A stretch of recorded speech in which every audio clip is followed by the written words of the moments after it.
बच्चों chapter 3 water में आज हम लोग पढ़ने वाले हैं सॉल्युबिलिटी कर्व और उसके आगे के टर्म्स देखिएगा।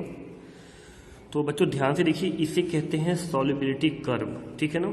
यहाँ पे आपको लिखा हुआ है सॉल्युबिलिटी और यहाँ पे लिखा है 0, 10, 20, 30, 40, 50 लेके 150। ये ग्राम है, ये ग्राम है किसका? ये जितने भी यहाँ पे लिखा है ना NaCl, KNO3, PbNO3 का होल राइज, ये जितने भी सब्सटेंसेज हैं वो कितने ग्राम में हैं। मतलब अगर NaCl ले लें तो NaCl 0 ग्राम या 10 ग्राम या 20 ग्राम, जो भी सब्सटेंसेज हैं वो कितने ग्राम डिजॉल्व हो सकते हैं इसमें 100 ग्राम वाटर में। मतलब तुम एक बात समझो, तुम्हारे पास 100 ग्राम वाटर है, ठीक है ना। 100 ग्राम वाटर का टेम्परेचर, उस वाटर का टेम्परेचर अगर 0 डिग्री हो तो 0 डिग्री में आपका NaCl या फिर Na2SO4.NH2O या फिर KClO3 या फिर K2SO4 या KCl या कोई भी सब्सटेंस इसमें से वो 100 ग्राम वाटर में कितने ग्राम डिजॉल्व हो सकता है। जैसे मैं NaCl की बात करूं, ध्यान से देखो NaCl, तो 0 डिग्री पर अगर तुम्हारे पास 100 ग्राम वाटर है और उसका टेम्परेचर 0 डिग्री है तो 0 डिग्री पर NaCl 40 ग्राम, आपको क्लियर दिख रहा हो यहाँ पे, तो 40 ग्राम डिजॉल्व हो जाएगा। बात समझ में आ रहा है क्या? अगर तुम्हारे पास, मैं तुमको यहाँ पे समझाता हूँ, 100 ग्राम वाटर है, 100 ग्राम वाटर है, समझ में आ गया, और इसका जो टेम्परेचर है ये है 0 डिग्री सेंटीग्रेड, समझ में आ गया। अब ये 0 डिग्री में समझना कि आइस बन जाएगा। 0 डिग्री पे वाटर भी होता है, ठीक है ना। 0 डिग्री पे जब बर्फ से पानी बन रहा होता है, आइस से वाटर हो रहा होता है, वहां पे भी टेम्परेचर 0 डिग्री होता है। ये मत सोचना कि जो का मतलब सर ये तो आइस हो गया, ऐसा कुछ नहीं है। तो अगर 0 डिग्री है उस टाइम पर इसमें कितना नमक घुल सकता है, कितना NaCl घुल सकता है, तो इसमें 40 ग्राम NaCl घुल सकता है। जब 100 ग्राम वाटर हो तो उसमें 40 ग्राम NaCl घुल जाएगा। कब? जब टेम्परेचर कितना हो, 0 डिग्री। और अगर यही टेम्परेचर 0 से 10 डिग्री हो जाए तो देखो NaCl बढ़ रहा है, तो ये जो ग्राफ जा रहा है ना, ऐसे ऐसे ऐसे यहाँ तक जा रहा है। मतलब अगर टेम्परेचर बढ़ते बढ़ते बढ़ते बढ़ते 100 डिग्री हो जाएगा तो 100 डिग्री में वो 140 ग्राम, 140 ग्राम, मतलब अगेन तुम्हारे पास 100 ग्राम वाटर है, इस पर उसका जो टेम्परेचर है वो 100 डिग्री है। मतलब बस उबलने वाला है, उबला नहीं है, ठीक है ना। 100 का मतलब बस उबलने ही वाला है। उस टाइम पे कितना NaCl में घुल सकता है? तो 40 ग्राम नहीं, ध्यान रखना, 140 ग्राम। इस टाइम इसमें 140 ग्राम NaCl इसमें डिजॉल्व हो जाएगा। बात समझ में आ रहा है क्या? इसका मतलब जैसे जैसे टेम्परेचर बढ़ता जा रहा है, 0 से कहाँ पहुंच गया, 100, वैसे वैसे अमाउंट ऑफ सब्सटेंस जो उसमें डिजॉल्व हो रहा है वो भी बढ़ता जा रहा है। बल्कि देखो, वाटर पहले भी 100 ग्राम था, वाटर अभी भी 100 ग्राम ही है। वाटर के अमाउंट में कोई चेंज नहीं है, सिर्फ हम टेम्परेचर बढ़ा रहे हैं और हम देख रहे हैं कि कैसे जो हमारा सॉल्यूट है उसका अमाउंट बढ़ता जा रहा है, ठीक है ना। तो ये अलग अलग सब्सटेंस के लिए अलग अलग होता है, किसी के लिए कम, किसी के लिए ज़्यादा। तो यही हमारा एक कर्व यहाँ पे तैयार हुआ है, ठीक है ना।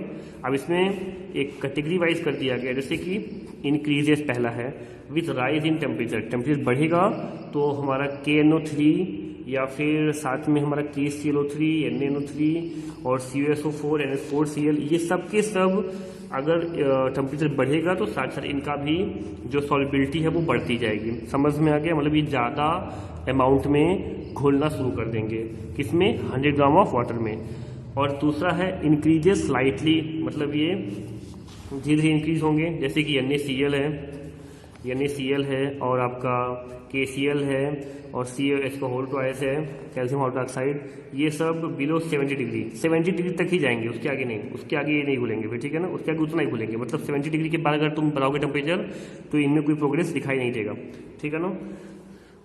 तो ये सब धीरे धीरे बढ़ते हैं, ठीक है ना। डिक्रीजेज, हाँ कुछ ऐसे हैं जो टेम्परेचर बढ़ाने पर डिक्रीज करना शुरू कर देते हैं, जैसे कि आपका कैल्शियम सल्फेट CaSO4, साथ ही कैल्शियम हाइड्रोक्साइड, ठीक है ना, एबव 70 डिग्री। फिर आपकी कुछ ऐसे जैसे आपका Na2SO4, ठीक है ना, सोडियम सल्फेट .NH2 मतलब hydrated sodium sulphate. So the solubility curve with the sharp break at 36 degree. अच्छा ये देखो Na2SO4.H2O तुमको दिख रहा है नहीं है, यहाँ देखो ये ऐसे यहाँ तक तो ये बढ़ रहा है, उसके बाद यहाँ से ये डाउन होना शुरू हो गया, ठीक है ना। It is hydrous below 30 degree centigrade and anhydrous above that temperature. मतलब यहाँ तक तो ये हाइड्रस होता है, इसके अंदर वाटर मॉलिक्यूल होते हैं। हाइड्रस का मतलब किसी सब्सटेंस की तरह अगर वाटर मॉलिक्यूल है तो वो हाइड्रस है, ठीक है ना, हाइड्रस होता है। It is hydrous below 30 and anhydrous above the temperature, और उसके बाद ये अनहाइड्रस होता है तो इसका सॉल्युबिलिटी घटना शुरू हो जाता है। बात समझ में आ गया। फिर आपका KNO3 has a highest solubility at 100 degree centigrade. अगर 100 डिग्री पर जाते हैं तो सबसे ज़्यादा सॉल्युबिलिटी किसी की होती है, तो होती है KNO3 की। समझ में आ गया। Solubility of solid is independent of change in pressure. मतलब अगर प्रेशर आप ज़्यादा या कम करते हो तो इन सॉलिड्स की सॉल्युबिलिटी में कोई खास फर्क नहीं पड़ता है। इसे हम बोलते हैं सॉल्युबिलिटी कर्व। एनी प्रॉब्लम, कोई प्रॉब्लम आती है तो आप मुझे कॉल या व्हाट्सएप कीजिएगा। बहुत ही सिंपल था, ठीक है ना, okay.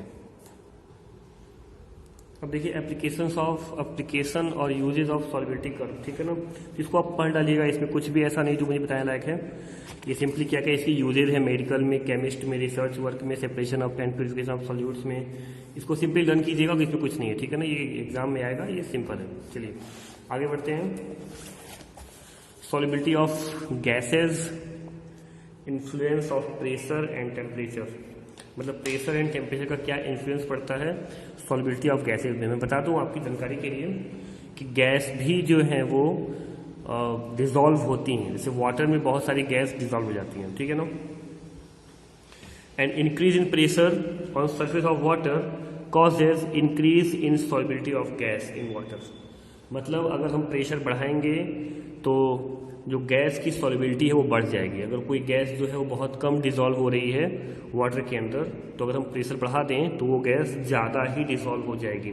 Solubility of gases in water at a fixed temperature can be correlated by the following law, Henry's law. अच्छा क्या था इनका लॉ? इनका लॉ था at any given temperature the mass of gas dissolve by a fix volume of liquid is directly proportional to the pressure on the surface of liquid. मतलब कि मास of gas जो है वो किसी फिक्स वॉल्यूम ऑफ लिक्विड में कितना dissolve हो रही है वो डिपेंड करता है कि उस पर कितना प्रेशर डाल रहे हैं। अगर ज़्यादा प्रेशर डालेंगे तो जो अमाउंट ऑफ गैस है वो ज़्यादा डिसॉल्व होगी, अगर कम प्रेशर डालेंगे तो कम डिसॉल्व होगी। दोनों एक दूसरे के डायरेक्टली प्रोपोर्शनल होते हैं। डायरेक्टली प्रोपोर्शनल का मतलब अगर एक अमाउंट हम बढ़ाएंगे तो सेकंड अमाउंट भी हमारा बढ़ेगा, अगर एक घटाएंगे तो दूसरा भी घटेगा। मतलब अगर हम प्रेशर बढ़ाते हैं तो जो हमारा डिसॉल्व जो सॉल्युबिलिटी ऑफ गैस है वो भी बढ़ेगा। समझ में आया लिक्विड के अंदर। अब देखिए evolution of gas is seen when bottle of soda water is open. जैसे कई बार आपने देखा है ना कि आप कोई भी कोल्ड ड्रिंक की बोतल खोलते हैं तो तेजी से उसमें से बुलबुले निकलते हैं, झाग निकलता है। उसमें कार्बन डाइऑक्साइड गैस होती है एक्चुअली, जिसको उसके अंदर डिसॉल्व किए रहते हैं और पूरा प्रेशर देके। नॉर्मली जो है कार्बन डाइऑक्साइड बहुत मुश्किल से जो है वाटर में डिसॉल्व होता है, लेकिन जब आप देखेंगे कि सोडा वाटर के अंदर या फिर किसी कोल्ड ड्रिंक के अंदर बहुत प्रेशर दे करके उसके अंदर कार्बन डाइऑक्साइड को जो है डिसॉल्व किए रहते हैं, और जैसे ही हम उसके ढक्कन को हटाते हैं, खोलते हैं, तो हम देखते हैं कि बहुत तेजी से उसमें से गैस बाहर आती है। समझ में आ गया? क्योंकि जैसे ही प्रेशर कम होता है, जो प्रेशर डाल करके जो उसके अंदर गैस को डिसॉल्व किया गया था, प्रेशर हटते ही वो सारा का सारा गैस वापस आ जाता है। इससे ये क्लियर होता है कि अगर ज़्यादा प्रेशर दिया जाए तो ज़्यादा से ज़्यादा गैस को डिसॉल्व किया जा सकता है। समझ में आ गया?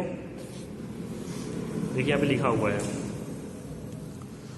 and on opening a bottle the gas rapidly bubbles out since the pressure on the surface of the water suddenly decreases। तो जैसे ही वाटर के ऊपर का जो प्रेशर है डिक्रीज हो जाता है, वैसे ही सारा का सारा गैस जो है वो गैसियस फॉर्म में बुलबुले रूप में बाहर आता है। And so does the solubility of carbon dioxide gas in the water. समझ में आ गया? अच्छा अभी देखिए effect of temperature on solubility of gas. And increase in temperature of water causes decrease in solubility of gas in water. मतलब अगर हम पानी की बात करें और पानी का अगर हम टेम्परेचर बढ़ा देते हैं तो गैस की सॉल्युबिलिटी जो है वो कम हो जाती है। देखिए जब आप पानी का टेम्परेचर बढ़ाएंगे ना, तो पानी के अंदर जो गैस डिजॉल्व होगी, उस गैस के जो मॉलिक्यूल्स होंगे वो भी गर्मी पा जाएंगे। जब आप पानी को गर्म करेंगे या कोई भी लिक्विड जिसमें कोई गैस डिजॉल्व है, जब आप उस लिक्विड को गर्म करेंगे, हीट देंगे, तो जो गैस जो उसके अंदर डिजॉल्व है उसके जो मॉलिक्यूल्स हैं उनको भी हीट मिलेगी। और आपको पता है कि हीट मिलने से मॉलिक्यूल्स एक दूसरे से दूर भागते हैं, बहुत तेजी से दूर भागते हैं, समझ में आ गया। जिसकी वजह से सारी की सारी गैस तेजी से भागना स्टार्ट कर देगी, मूव करना, और वो उस लिक्विड में से बाहर निकल जाएंगे। इसका मतलब जो पहले से भी डिजॉल्व थी वो भी भाग जाएंगी, तो सॉल्युबिलिटी जो है वो कम हो जाएगी। On boiling water loses its taste. आपने देखा होगा कई बार अगर पानी को गर्म कर दो और गर्म करने के बाद उसको पियो, ठीक है ना। जब पानी हल्का गुनगुना गर्म हल्का सा ठंडा हो जाए फिर उसको पियो। पहले पानी उबाल दो, उससे हल्का ठंडा हो जाए फिर पियो, तो देखोगे पानी का टेस्ट हल्का सा चेंज आ रहा है, ठीक है ना, हल्का सा चेंज आ रहा है। ऐसा क्यों होता है? देखो, water contains soluble gases which contribute to the taste of water. Water के अंदर कुछ गैसेज सॉल्युबल होती हैं जिससे उसका जो पानी का टेस्ट, जो आपको टेस्ट अच्छा सा मिलता है ना पानी का, लोगों को लगता है हाँ ये पानी का टेस्ट है, वो उन सॉल्युबल गैसेज की वजह से होता है। और जब हम पानी को उबाल देते हैं तो उनके अंदर से वो सारी डिजॉल्व गैसेस बाहर निकल जाती हैं, फिर जो पानी का टेस्ट होता है वो अलग ही हो जाता है। हमको लगता है ओ ये तो पानी का टेस्ट अच्छा नहीं है। और उसी पानी को आप वापस से ठंडा कर दो, फिर देखोगे ठंडा होते ही वापस बहुत सारी गैसेज जो पहले से जो उड़ गई थी उसमें से वो वापस उसमें डिजॉल्व हो जाएंगी, और फिर से आप उसको जब अच्छे से ठंडा करके फिर पियोगे तो अगेन आपको वही टेस्ट फिर से मिलेगा। समझ में आ गया? यहाँ लिखा है if the above water is once again second with air. अगर उसी को वापस हवा के साथ शेक किया जाए, थोड़ा सा घुमाया जाए, then water gets back its taste due to dissolution of the air in water. मतलब वापस से हवा जो है उसमें घुल मिल जाएगी। बात समझ में आ गया? Gases are more soluble in cold water than in air at a high temperature. समझ में आ गया? Gases are more soluble in cold water than in air at high temperature. मतलब अगर टेम्परेचर ज़्यादा है तो कुछ ऐसी गैसेज हैं जो हवा के मुकाबले, देखो, then one second, gases are more soluble in water than in water at high temperature. Sorry, मैंने थोड़ा सा उल्टा पुल्टा पढ़ लिया, इसको ध्यान नहीं दिया। Gases are more soluble in cold water, मेरा ध्यान कहीं और था, इसकी वजह से मैं सही से पढ़ नहीं पाया।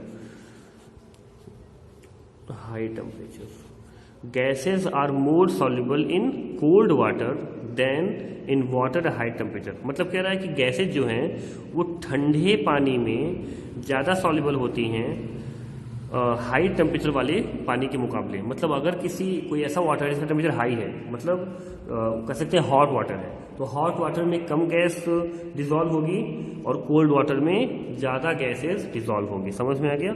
Soda contains carbon dioxide dissolved in water under pressure. When soda bottle kept at ordinary temperature is opened, the evolution of carbon dioxide is less compared to the similar chilled soda water bottle, which opening produce more effervescence. इसका मतलब क्या है ना?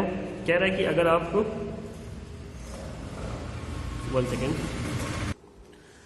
देखिए बच्चों, कह रहा है कि अगर हमारे पास 2 सोडा वाटर हैं, एक को हमने ऑर्डिनरी टेम्परेचर पे रखा हुआ है, दूसरे को हमने चिल रखा है, बिल्कुल ठंडा। जो हम चिल्ड वाले बॉटल को खोलते हैं तो उसमें से बहुत ज़्यादा गैस बाहर आती है। जैसे हमारे पास ये देखिए 2 सोडा वाटर है या 2 कोल्ड ड्रिंक मान लो, तो आप देखेंगे कोल्ड ड्रिंक यहीं तक फिल होता है, ऊपर थोड़ा सा जगह खाली होती है। खाली होती है कि नहीं? फुल एकदम फिल नहीं होता, किसी में जो है वो एकदम यहाँ तक फिल नहीं होता। तो जब आप थोड़ा सा उसको हाई टेम्परेचर रखते हो या गर्मियों में, जैसे बहुत गर्मियाँ पड़ रही है ना, और आपने उसको बाहर रखा हुआ है, और दूसरा है जो जिसको आपने फ्रिज के अंदर रखा हुआ है लो टेम्परेचर पे, तो लो टेम्परेचर होने की वजह से जितनी भी गैसेज होती हैं वो अंदर डिजॉल्व होती हैं, क्योंकि जब टेम्परेचर कम होता है तो डिजॉल्व हो जाती हैं, और यहाँ हाई टेम्परेचर होने से बहुत सारी गैसेज इनसे निकल जाती हैं और इस खाली जगह पे आके भर जाती हैं। यहाँ जो दूसरी एयर है उसके साथ मिक्स हो जाती हैं, ठीक है ना। जब आप इसको खोलोगे, ध्यान रखना, इसको खोलोगे तो बहुत सारी गैसेस पहले से ही यहाँ पे मिली हुई हैं तो वो निकल जाएंगी, और यहाँ से आपको बुलबुले कम दिखाई देंगे। तो यहाँ से झाग निकलती है, बुलबुले निकलते हैं, क्योंकि इसमें डिजॉल्व कम है, वो तो पहले यहाँ आ चुके हैं। क्यों? क्योंकि टेम्परेचर हाई था। लेकिन जब आप चिल्ड निकालते हो तो यहाँ पे दूसरी एयर होती है, बट कार्बन डाइऑक्साइड इसमें नहीं होती है, क्योंकि वो यहाँ पर गैसेज जो है उसमें डिजॉल्व होती हैं। और जैसे ही आप चिल्ड लो टेम्परेचर पे निकालते हो ना, और फिर जैसे ढक्कन खोलते हो तो तेजी से, जैसे ही प्रेशर कम होता है, तेजी से ये सारी गैसेज बाहर आती हैं और आपको बहुत ज़्यादा बुलबुले यहाँ पर दिखाई देते हैं। समझ में आ रहा है। तो अगर लो टेम्परेचर पर रखा है और फिर वहाँ पे आपने इसका ढक्कन खोला तो ज़्यादा बुलबुले दिखाई देंगे, क्योंकि लो टेम्परेचर की वजह से मैक्सिमम गैसें इसके अंदर डिसॉल्व होती हैं। ठीक है, ड्राइंग थोड़ी बेकार है, आई थिंक आपको समझ में आ जाएगा। ठीक है, तो इसका टोटल कंक्लूजन यही है कि लो टेम्परेचर पे at low temperature the solubility of gas is more compare to high और ऑर्डिनरी टेम्परेचर। समझ में आ गया। Oxygen is more soluble in water than nitrogen. Water में ऑक्सीजन जो है वो नाइट्रोजन के कंपैरिजन में ज्यादा सॉल्युबल है।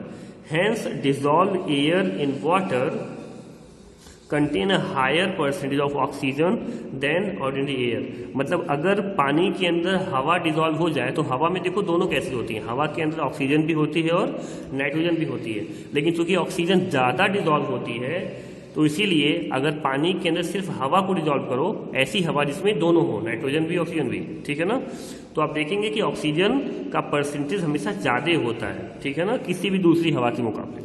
बात समझ में आ गया। चलिए, तो अब इसके बाद हम नेक्स्ट वीडियो में इसके आगे का डिस्कस करेंगे, जो कि होगा most important crystal and crystallization. I hope आपको ये पुरानी जो पीछे की चीज़ें वो समझ में आ गई होंगी। अगर नहीं आई हैं तो एक बार वीडियो को दोबारा देखिएगा, चीज़ों को ध्यान से पढ़ने का ट्राई भी कीजिएगा। फिर भी नहीं आता तो मुझे कॉल कीजिए। Okay, thank you.